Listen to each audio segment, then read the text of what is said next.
Good morning, everyone. Welcome to another casual, unedited garden stroll around my southeastern Wisconsin garden. Um, it feels like Florida here today in terms of humidity. It must be, I don't know, I think the last time I saw the dew point was at like 76 or something. I don't know. Whew, it's just, the air is thick. We do have a cold front, which won't be that cold coming through today. So I think we're going to clear out. We're actually going to see the sun.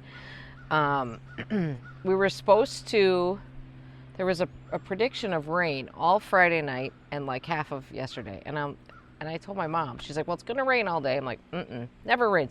It passes us. We miss it. So no rain. Anyway, sometimes I like to start these with part of what I call the Postcard project, which is where people send in postcards or photos or whatever from gardens they visited and share what they loved there and inspired them. And we have one today. This is from Katie. Here is the beautiful, this is a beautiful postcard.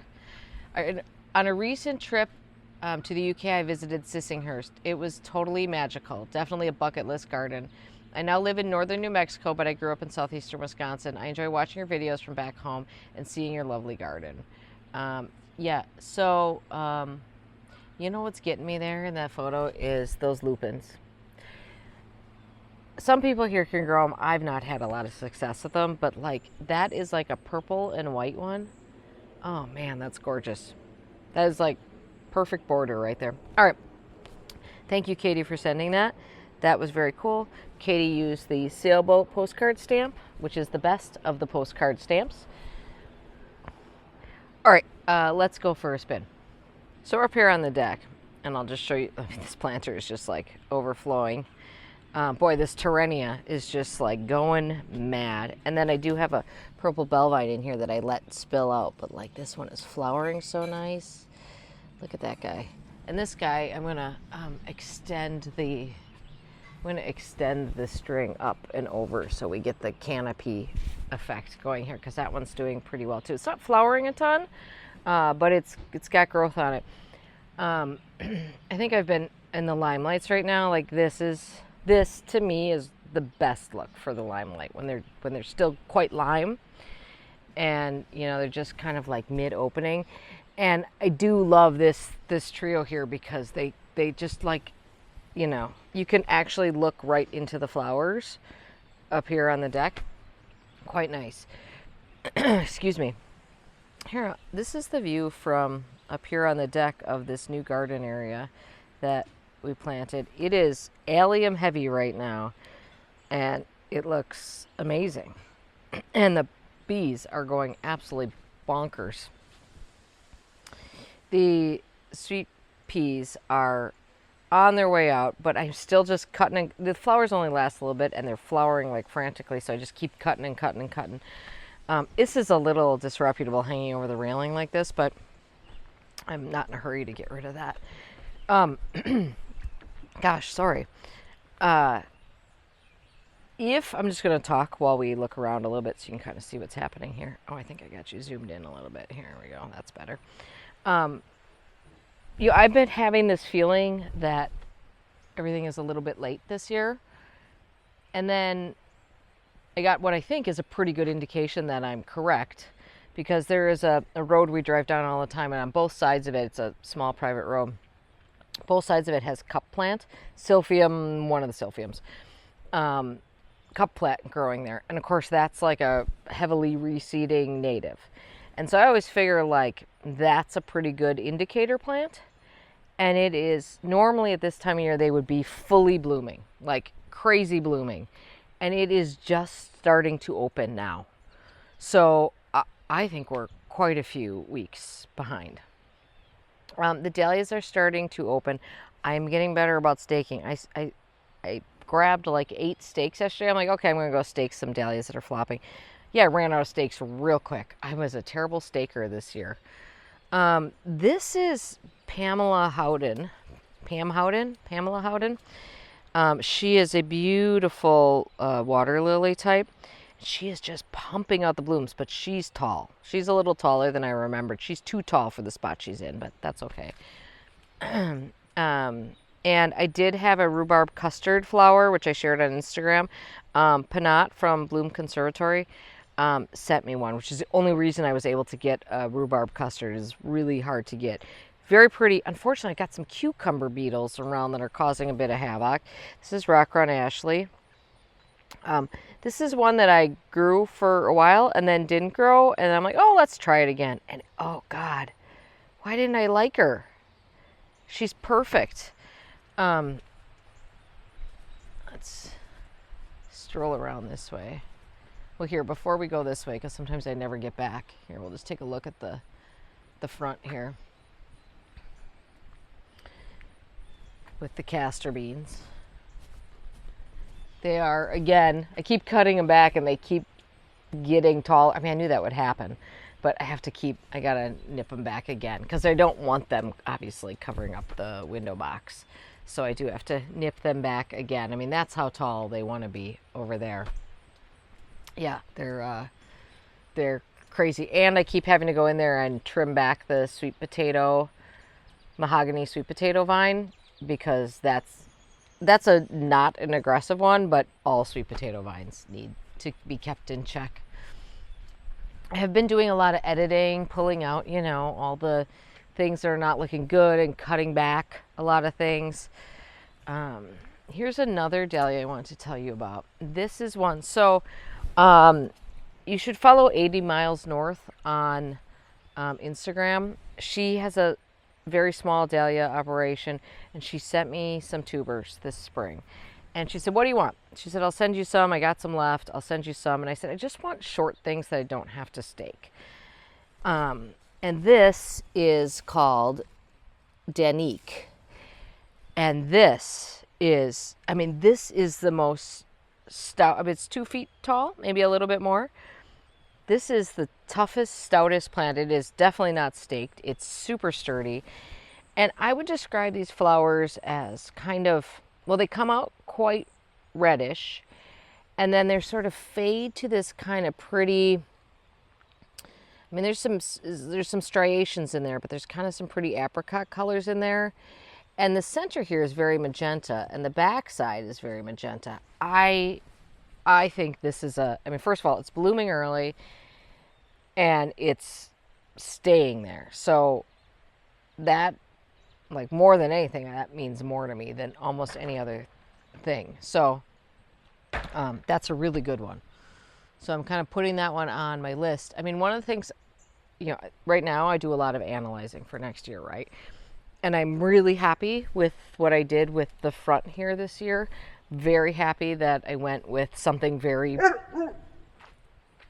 Excuse me, sir, can I help you? I'm very happy that I went with something quite bold here. I really love the look of that. But we're missing the middle layer again, which is supposed to be these buttercup dahlias. But they are just taking their own sweet time getting going. And this would be so pretty if these were all over the place.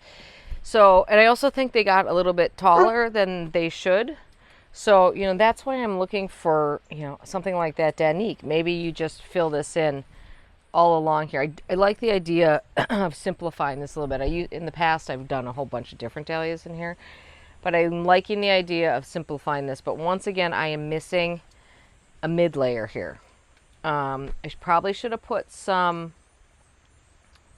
maybe some salvia in there, which I have done in the past. I probably should have put some salvia in there, but you can see anywhere where I see these like dark gaps, there's an issue, right? So anyway, this is just me sort of talking through. Hi, thank you for getting a drink and then coming to see me. Just talking through things. Edward Scissorhands visited last night. Yeah, this is what happens. I pull out the big loppers in order to cut up some bamboo canes to stake some more things. And now I have the loppers in my hand. And then something like that happens because this happened. So there was a big chunk of this blue grove spruce that was like hanging down low. And you guys, I don't even, like, something comes over my body. Like, I am obsessed. And like, it's not me anymore making these decisions. I just go in there and start friggin' cutting. And I always do this on plants that like, there's no coming back from cutting. So this is a bit of a look. I think I need to prune the top just a little, like tip prune that. Of course, I should have done that. I should have candled that a little and didn't. But tip prune that a little bit because I don't know. And now I'm like, now I need something to fill this hole. So maybe I mean, I'm kind of thinking, you know, one thing I could do is just like stick a container in there for the time being. That might work to fill up this terrible gap I have now. I don't know. Anyway, I'm not sure if that was the right idea or not. It was looking pretty bad, but like I've said, these blue globe spruces, these are old ones, right? This is the globosa or whatever. Here's another one over here. I planted them as a trio. One of the trios gone already. You know, this old variety, they do start getting a leader. So you can kind of see in here what was happening with this one. Maybe this one needs to come up too, I don't know. But you can see this like layer here that this is all starting to hang down. That's exactly what was happening, but worse with that other one. So like if I did the same thing with this, I would, right where this dark spot is, I would cut everything below that out. But you can see, I mean, this is what happens. So probably the right thing to do here, honestly, I mean, I do like the evergreens here. Probably what I should do is think about, you know, everything has a lifespan. These are now 15 years old. So 15 years since I planted them.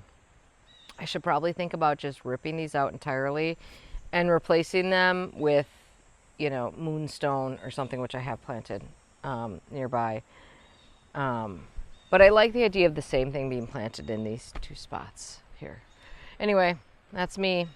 That's me just getting obsessed with just got to cut it off right now. This part of the garden's looking pretty nice right now. I always love when this sedum is, I think, okay, I'm not sure. I think this is either Neon or Birthday or Carl, but I kind of think it's Neon. There's a different one. Clearly, you can see that's a different one right there. But I kind of like them the most when they're in this sort of budded up lime phase or just edging towards pink.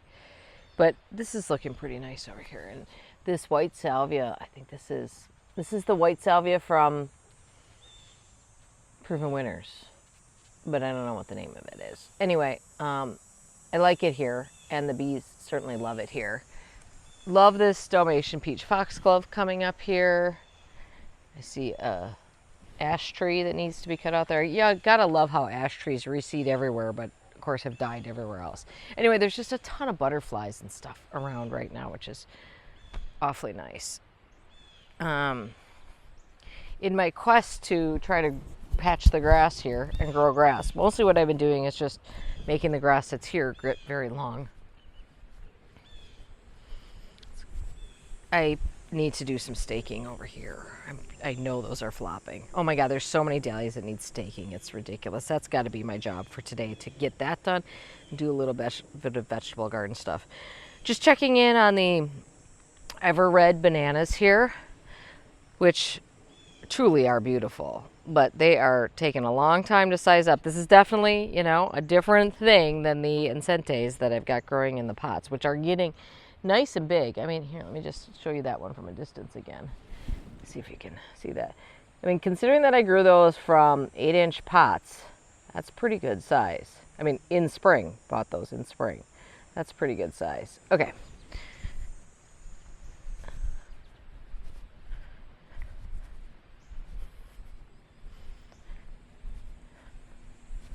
Oh, yikes. Sorry. This part of the garden is looking really nice right now because, I mean, allium heavy again, but one of the things that's nice is that there are a number of phlox planted in here, which I don't always get to see because in the past the deer have been in here nipping at them. So we're actually seeing a good amount of the phlox that are in here. Do you guys see all the bees that are on there? It's nutty. Also, though, I'm assuming it's the phlox. It smells so good over here. Gosh, look at that. That's amazing. What's not looking good is, well, there's a lot of stuff that needs like cutting. Like, look at like what a mess this stackies is. I should have cut that back ages ago. This garden. So let's talk about this. This area right here, 2 years ago, I replanted this with like a lot of really cool plants.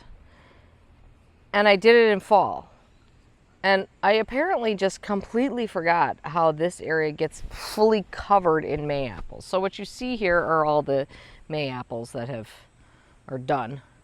But this whole area is covered in May apples. And May apples, if you know them, they cast a huge amount of shade. So there's not a lot, really very little will grow them. There are a few plants left in here. I'm seeing some of the things I planted, but a lot of that stuff just got shaded out. And I'm really torn because I want this area to look nice, and I loved what I had planted there.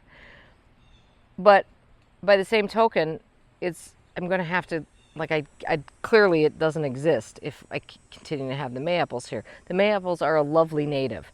They are special, wonderful, beautiful plants, but they look like this at the end of the year, and then you're left with this gaping, weedy hole. So I'm not sure what to do about that.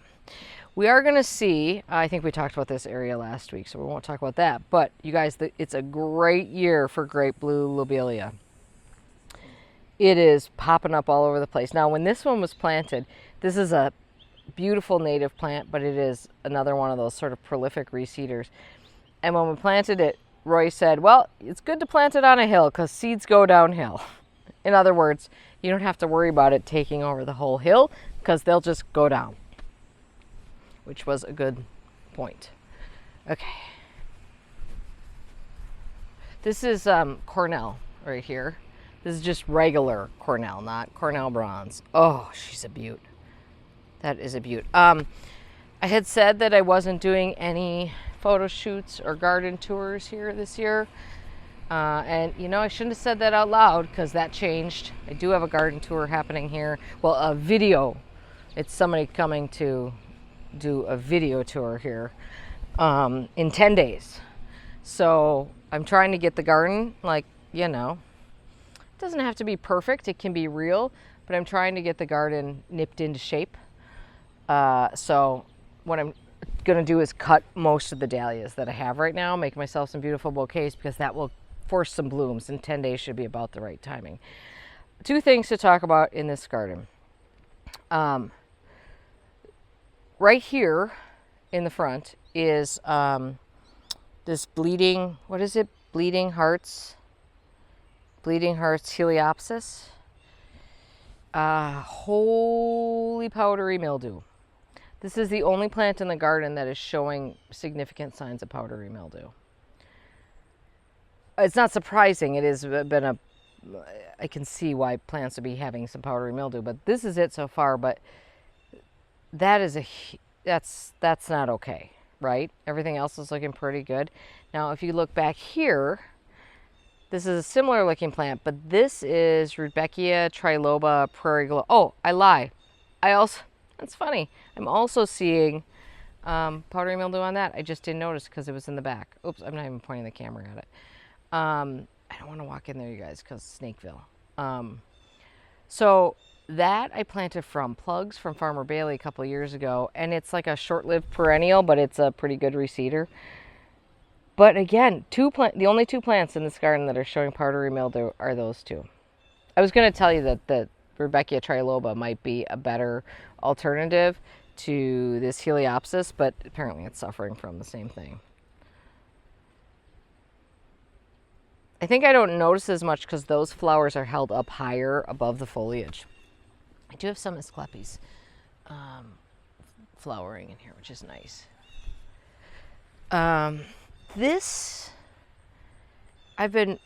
needs a little attention over here, but I'm really digging the Calamintha Montrose White here on the front of this, and just like this little peek through to, you know, where you see the alliums just kind of popping up through it. And then the Let's Dance Sky View behind it, hydrangeas. I don't know, I think that looks quite nice. Oh, you guys are gonna think this is nuts, but I did do a significant cutback. This was late yesterday, late in the afternoon, and I was just running around trying to get some more stuff done in the garden. I did a pretty significant cutback of that Medusa, and it looks wretched. I was trying to make sure that we don't lose our chive hedge here, and you know, in fact, I'm going to cut these chives in the front back a little bit. Here, let me get you over there.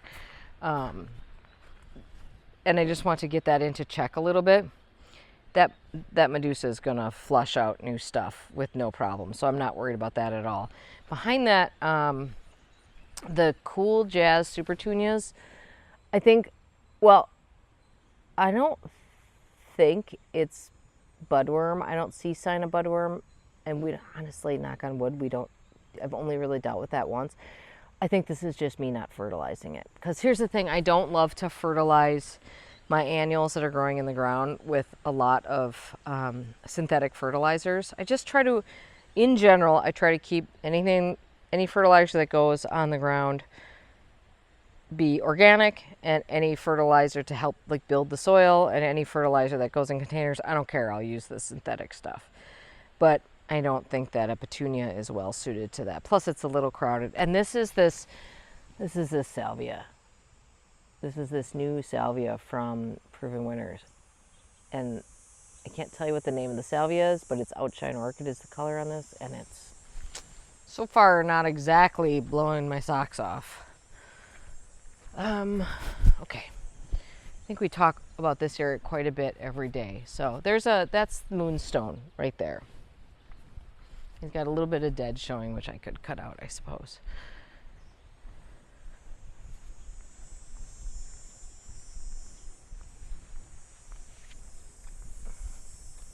Oh, it's nice that by the way, yesterday I put up the final video from the new fountain garden area. I hope you guys watch it. I actually tried really hard to do a really nice edit on that video. I wanted to make that video really good, so I hope you check that out. It's nice though, because now I can take you over there and show you things, because sometimes if I know I have a video coming up, I don't just want to blow it in one of these, right? I kind of keep it a little hidden. This is also, like, look, the Weedy Bandit was here. I just went in there, was just throwing stuff out. So yeah, this garden's gonna need a big reworking too, because the whole with the fence here, even though this is just the electric fence for now, that's not the long-term plan, the whole thing needs, you know, I got to rethink the whole thing. So I don't know what, that's a winter project of rethinking. One of the things you have to do with an electric fence is you can't have vegetation touching it. So like I see, like there's a Cecillaria right there. There's a couple little bits that are touching it. But every day I walk along here, not every day, I often walk along here and I look to make sure that no foliage is touching it, because what that'll do is that'll ground it out, and then it's not effective. And for those of, by the way, here's a, let's see if I can zoom you in there. There's a Rudbeckia triloba in there that does not have that powdery mildew that the other one had. So interesting. Maybe it's that part of the garden where there's just not a lot of airflow over there. Anyway, for those of you keeping track, hang on, hold on. This is Verbascum Queen of Diamonds, gonna bloom soon. Such a pretty one. Current shocks on the fence are 3 for me, and I don't know if the deer have ever been shocked, but I've been shocked 3 times now. The last one was I was pulling, there was like a weed, when I was weeding, I threw some weeds off it and it landed on the fence, and so I went to grab the weed off the fence, and I did not realize that would give me a shock. That was not nearly as bad as the other ones where I like kind of literally touched it. Here, look at all the great blue lobelia along here. All of this along here is, which is exciting. There's a little bit the other way. God, I gotta get in there. Oh, I want to see it. Look at how bad this is. See, I would like more grape blue lobelia blooming along there so we don't have to deal with such a mess there. This I call this a creek. It's really like a drainage thing. This comes out of the culvert that goes under the road. This is all runoff from farmers' fields, basically. It's hard because it's really cool when it's flowing, and when it's not, it's such a weedy, it's just a weed haven. Anyway, grape blue lobelia looking great here. And I'm looking at that sort of sunflowery looking plant there, and I'm wondering, did I plant it? And I'm going to say no. I'm going to say that's probably some kind of, bit of a mystery. We'll have to look that one up. Okay. Coming through here. Everything's looking nice over here. Everything, I mean, obviously, because this has been getting all the attention, so it should look nice over here, right? I think I will probably, I pruned on this Nepeta a little bit, but now these are looking pretty bad here. So, but you know, like you can prune down to, what I've been doing is pruning down to like there, because I think that's a new flower there. So you can see some of these where I've exposed like the new flowers. It would probably be much easier to just do like a full cutback on this. But then you're left with a giant gaping hole, because that's a big hole. There's a monarch over there doing monarch things on the milkweed. See if you can see him on there. There you go.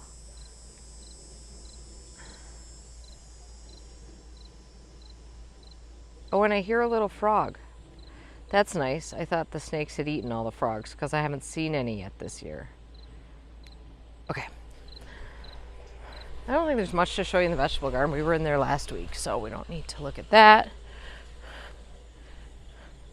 Just take a little gander around here.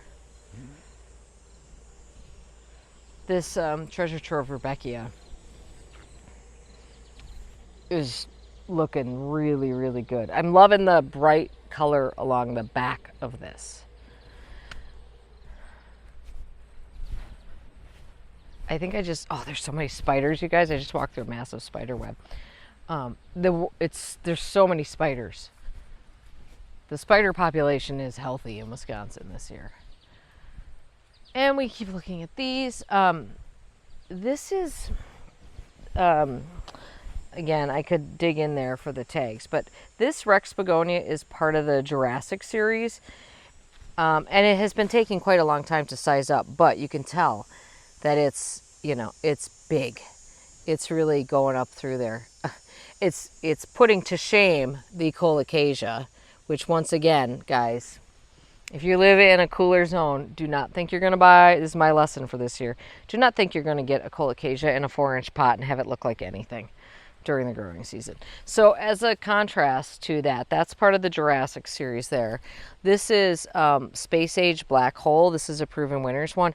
This one is, I mean, stunningly gorgeous. Stunningly gorgeous. That is a beautiful Rex begonia there.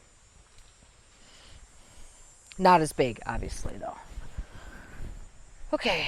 And here, I always struggle with whether I want to cut the flowers off of stackies. I'm assuming this is probably humalo, however we're pronouncing that, variety.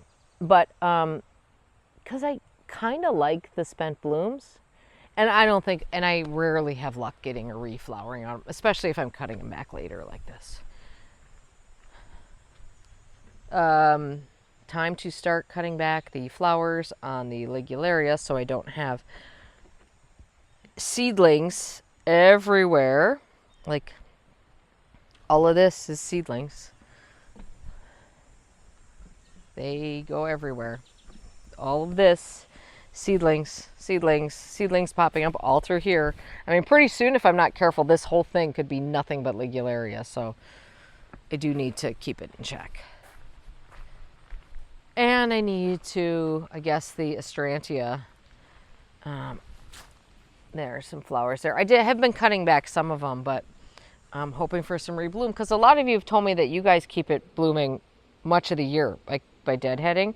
But those flowers looked good until like a week ago. But that whole plant looks like garbage. So, I don't know.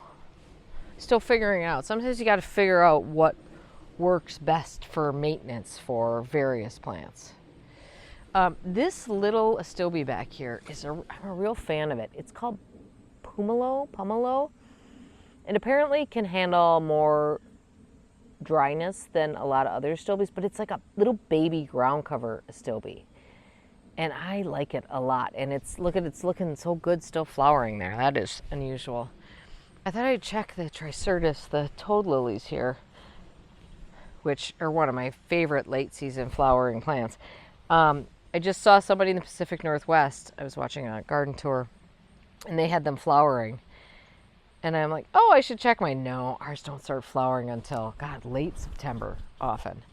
So, but they are structurally a beautiful plant even before they do those sort of orchid-like flowers.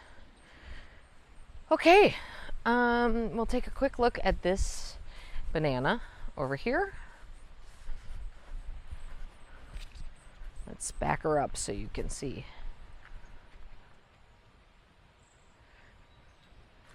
Ah! Oh shit, sorry.